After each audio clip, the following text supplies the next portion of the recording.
room. My goodness, the beatings, the drugs, the suicides, the murder, whatever.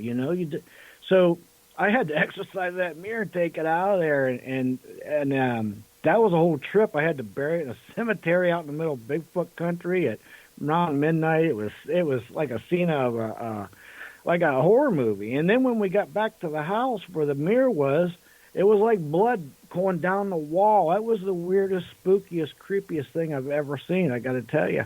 Yeah, it would be. Why didn't you just take it to a peat moss? What do you call it? A bog, and just toss it in there? Well, where I live here in the Midwest, we just don't have too many of those, or an ocean. So it was either 2,800 degrees heat or ocean, or bury it in consecrated ground. So I found a cemetery in the middle of nowhere, and then I had to keep my fingers crossed that, the sheriff didn't come by and say, "Hey, what are you doing there, young man?" "Oh, just burying a haunted mirror, that's all." Yeah, and you know what? They're going to be taking... Well, first thing they're going to do is have you touch the end of your nose, and then they're going to have you lift up your right leg and put it down, and then they're going to ask you to put your left leg up. Then they're going to ask you to put up both of your legs, and if you're dumb enough to do that, they're going to book you because you're drunk. I got to tell you something. That was one of the most anxiety-ridden, scariest nights I've ever been through. I had to drive 10 miles with this evil in my car trying to wreck me and messing with me. That's whole another story. Jesus. That was that's why I stress, do not bring mirrors in the house. If you're going to get a mirror, buy a new one. It's not worth getting a used one. It just isn't. How would you like to go in a hotel that has a reputation of having a lot of murders? Serial killers used to live there, and they're going to open up for guests to see what type of experiences they have. Oh, my goodness. That's like, hey, put your arm down this shark's mouth and tickle his tonsils, and it'll talk to you. Hopefully you don't trigger its gag reflex and bite your arm off. I mean, you're opening yourself up for negative possibilities. Why do it? It's not worth it. Yeah, and I want to shout out to Karen Banks. She's on speaker, commenting. Another thing you got to watch out on eBay is if you buy anything, like dolls or stuffed animals, they could be haunted. And with evil spirits. So they're maybe doing that just to pass it on and to get rid of it and give it to some sucker that buys it. And there's a twofold. They get rid of something that's haunted, right? It's causing them problems, plus they make money doing it.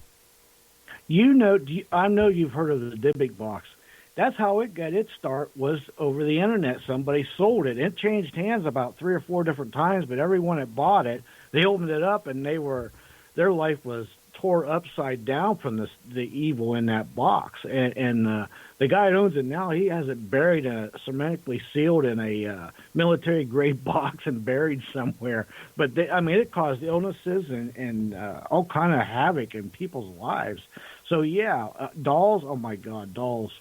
Dolls look evil to begin with. And listen, there are so many notoriously famous haunted dolls out there, like the Annabelle doll and all these other dolls. I don't like dolls to begin with, but my goodness, a haunted doll, you're just like saying, "Hey, come on in here and just beat me up paranormally." No, thank you. Yeah, I wouldn't want to buy one anyway. And there's a house in England. They can't sell it for no matter what price. And they got it down where you can almost buy a pack of cigarettes for the same price they're trying to sell the house now. Because it's so haunted. They said that real estate agents and the owner says it's totally impossible to sell. And it's actually rated in England as the most haunted house. Oh, my God. Maybe you ever thought of, can you get an English accent and could you move over to England and give it a try? And you can, call in and tell us all the strange things that are happening there. Listen, I got to tell you, my ghost hunting days is over. Once in a while I might investigate if I'm asked to guest investigate or something, but I mostly focus 3-4 times a year, less than that even now, is just I go in and just help people with paranormal problems. That's all I've seen too much stuff. I mean, my gosh, Gary, the stuff that's out there people don't realize, and I stress to these young people that's going out and want to do it for a hobby, don't do it, because I'm going to tell you something. If you're not prepared and study up and get all the knowledge you can, you're going to bring something home, and then you're going to have to call somebody else to come help you. And it's not worth the havoc. Well, I don't know how much money you got in your bank account, but for a certain amount of money, you can go on a tour all across the United States and see, haunted houses, aliens, and, spaceships and all that stuff. Oh, yeah. Hell, you know what? Even the state here of Ohio, there's all kind of haunted things from Franklin Castle all the way all across the state, everywhere. I mean, it's just haunted everywhere. I went to a place that is called Frankensteins Castle in Dayton, Ohio, about 10, 15 years ago. And I went. It was weird. I went on this lady. She asked me out on a date. Imagine that. I said, okay, fine. Wait a minute. When she asked you out on the date, did she pay for the date? Well, let me get to that. Well, no. Let's get to this part first. So she asked you out. If a woman asks you out, do you expect them to pay for the date if they ask you out? Or when you ask them out, you pay for the date rape. Date rape. What did I say? You pay for the date, right? But I know where you take them. No. But anyway, do you always take your dates to the same McDonald's? No. You got that reputation. You know that. I actually like Wendy's better. But anyway. So okay. She goes, I'm going to take you to this haunted castle. Yeah. I said, all right. So we get there. Here was the funny part. We get there. So it's in the middle of nowhere. All it is this round, looks like a terrain on the end of a castle. And it's called Frankenstein's Castle. You can Google it, look it up. And so we're there, and, nobody around or nothing, pitch dark. And I'm trying to get some EVPs, and I heard this what they call a disembodied voice. I mean, you could hear it with your own ears. You didn't have to have a recorder that said, like this, said, get out of here, like real gruffle, get out of here. And I turned around to say to my date, hey, did you hear that? She was in the car and had the car forward gone and left me. She just left me there. She left me there, man. Oh, at least you didn't leave her there. No, but how do you have somebody on a date and they want to take you to a place they know's haunted, and then they leave you once they heard that voice? I was like, what the heck is going on here? Well, it depends where you meet them at. You got to stop meeting them at McDonald's. I told you that. We need to get Donald R. Martin back on my show. I'm still confused. I'll tell you what happened. My website went down today, folks. I spent 4 hours with GoDaddy just to get it back up, and I tell you what, I think I talked to everybody out of this country.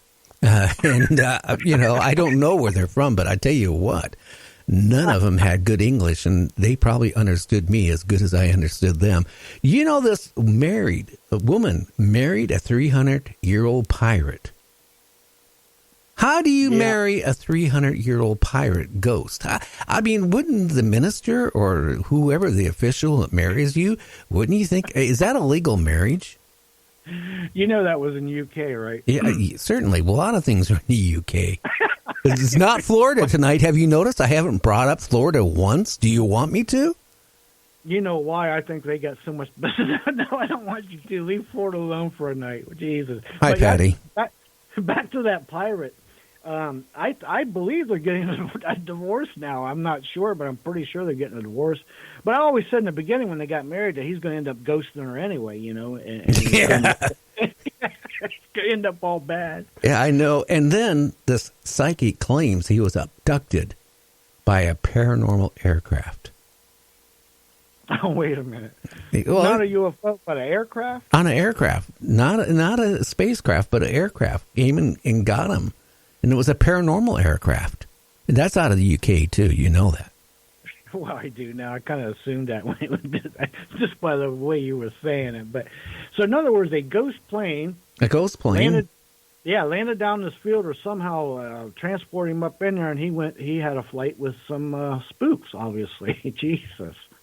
Yeah. That would be an experience. There's all kind. You remember back in the early 70s, Flight 401, man, at Christ, I forget where it was, maybe in the Everglades or somewhere, but they had the nerve to salvage parts from that plane and refurbish them and put them on other planes. And other planes, people were, after that, years after that, people were like seeing ghosts and stuff on the planes. It's because spirits from that crash were attached to those parts. So we're back to that again. listen, if you never know what might have a spirit attachment to it. You just don't know. I know one thing: you don't take parts from a plane crash and refurbish them back on other planes. That's just, you're asking for disaster. Uh-oh, you better not tell that to the airlines. Do you know in Mexico there's an island it's called Island of Nightmares. And what it's filled with, like mutilated dolls, and it's really creepy and all this stuff. You know, like Chucky's and all this stuff hanging from the trees, and everywhere you go on this island is all these creepy looking dolls. I know that island. That's one of the places I kind of always wanted to go to. But that island, you can go to it. But that island, I got to tell you about that island. The guy that founded that, kind of like, founded it, started dolls off, there was a little girl, and she had drowned. And he'd started putting them dolls out as a memorial, and over the years, they just added up, and they're spooky as all get out. And that guy ended up drowning in the same spot she did. And now that place is so haunted. Those dolls are so haunted. That is one place, look, if you want to experience paranormal, that is I would rate one of the top probably 5 to 10 places in the world that's haunted. Oh, wow.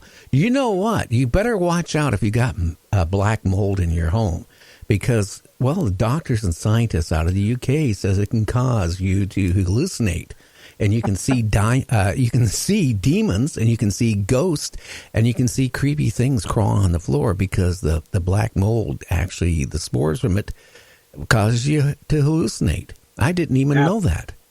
Absolutely. There's been a lot of houses I have investigated where people have had seeing stuff and there's no evidence there at all. And what it is, believe it or not, mold and the spores and the black mold and different molds, and even carbon monoxide can cause you to see things like spirits and stuff, and there's not even nothing there. It's all from what's in your house. Just a little bit of fixing and cleaning, and you will stop hallucinating. Yeah, I know. Isn't that strange? A man tries to torch his neighbor's house because, well, he was tired of seeing ghosts go in and out of the house, so he figured he'd burn the guy's house down. Oh, my goodness. That is like saying, hey, I've got a hangnail on my finger. Let me just cut my finger off. I mean, it's going a little extreme, isn't it? Why didn't he just confront the neighbor and say, hey, maybe we can call somebody in or something? No, let me just burn your house down. It sounds like the neighbor's got a problem to me. And also out of the UK, there's a ghost stalks people who goes into one of the most haunted pubs in the UK, and they follow you home, and they, bang on the walls and scare you and all this stuff. Wouldn't that be enough to get you where you wouldn't want to go to that pub anymore and drink unless you're lonely? That's maybe a good way to have company. Well, them places you go drink spirits to see the spirits. So let me just put it that way. And I got to tell you, that UK has got, people don't realize they've got thousands of years of history and deaths. That, I'll be honest with you, there's got to be so many spirits walking around there just on the streets and whatnot. Yeah, them pubs got to be totally loaded with spirits, and not just the drinking kind. And I could see them following people home and whatnot and causing havoc. I could see that easily. Well, I guess. And you know what? How would you like to be in a prison, one of the old prisons or one of the old city jails, where people have, been hung and all that stuff? Some of the old jails across the country go back far enough where they used to have their own little hanging chamber in the jailhouse. Can you imagine being locked up, and at night you see this ghostly figure walking down the hallway with a rope around its neck? That would get you... That will raise the hair on your neck and get your attention. And you're going to do one of two things: either freeze, maybe be inquisitive, or you're going to be, running out of the building. It's usually one of those three things. But yeah, that will definitely get your attention. And I got to tell you, there is a prison there in the UK, and it's old, but it's been closed down not that long, and it's got one of them rooms where they hung somebody. And I did see an investigation there last year, and they was in there, and all of a sudden the rope just started moving sideways, and they was like, what is that? There was no, because it's a sealed room, there was no reason for the rope to be moving, so it kind of spooked them a little bit. Yeah, we need to go on break. We'll be back in 2.5 minutes. You're listening to me, Gary, on Night Dreams Talk Radio After Dark, and unfortunately, you're listening to James, too. And I know when we go to break, he's going to eat his Kellogg's Cornflakes, sugar frosted, really quick. We'll be right back right after this.